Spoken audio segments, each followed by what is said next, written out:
Bayram halk diliyle bir sevinç günü, bir seyahat günü, bir neşe günüdür. Ama ümmet nezdinde, fıkıh dilinde, İslam kuralında bayram bir insan Ramazan-ı Şerif'i tuttuğunda bayram gününü Allahu Teala'ya şükür olarak meydana koyar. Yani o sevincini bir şükür olarak dile getirir. Rabbul Alemin bana bu Ramazan-ı Şerif'i müyesser etti. Ramazan orucunu tuttum. Hele bu Ramazan içerisinde Leyletül Kadir'e nail oldum.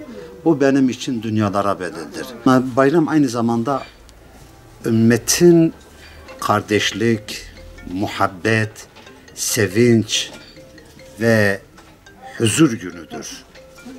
Burada müminlerin birbirlerini kucaklamaları lazım.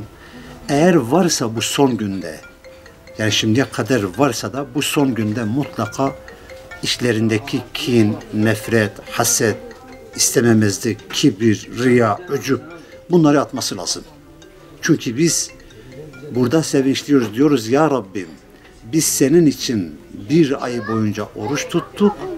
İşte bugün içimizde ne bir kin, ne bir nefret, ne bir haset, ne bir düşmanlık, ne bir istememezlik, ne bir kibir, ne bir ücub bir şey yok ya Rabbi, bunun için sevinçliyiz. Biz bu Ramazan'ı kendimiz için bir milat ettik.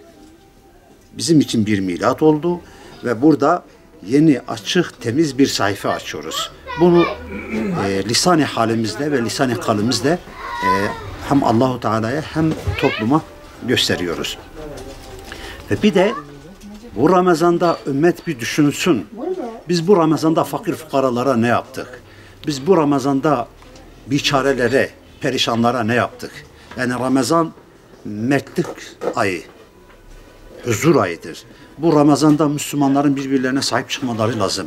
Aç olanları doyurmaları lazım. Fakir olanlara yardımcı olmaları lazım. Çıplak olanları giydirmeleri lazım.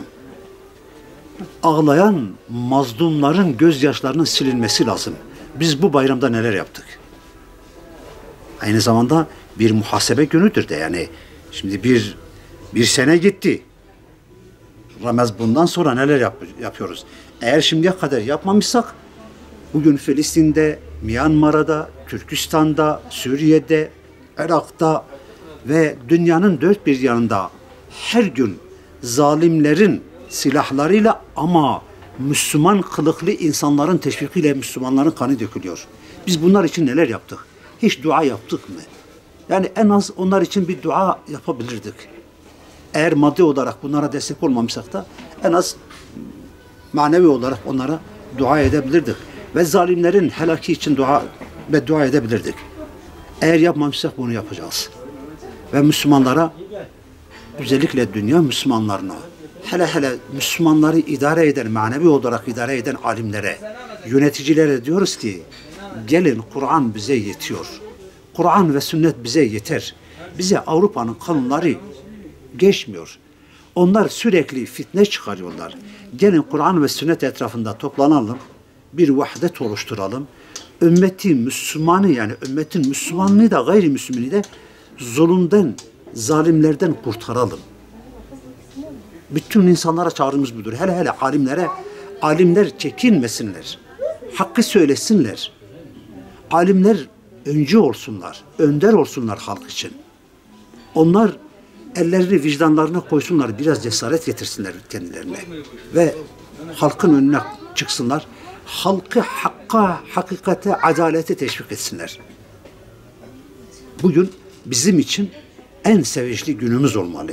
Yani eğer böyle yapsak, alimler ne zaman Hz. Resulullah sallallahu aleyhi ve sellemin verasetini yerine getirirlerse, Hz. Resulullah'ın bıraktığı yerden mirasını alıp aynı tarzda insanlara götürürlerse, o gün bizim asıl bayramımız o gündür ve o günde kurban gerekirse kurban oluruz.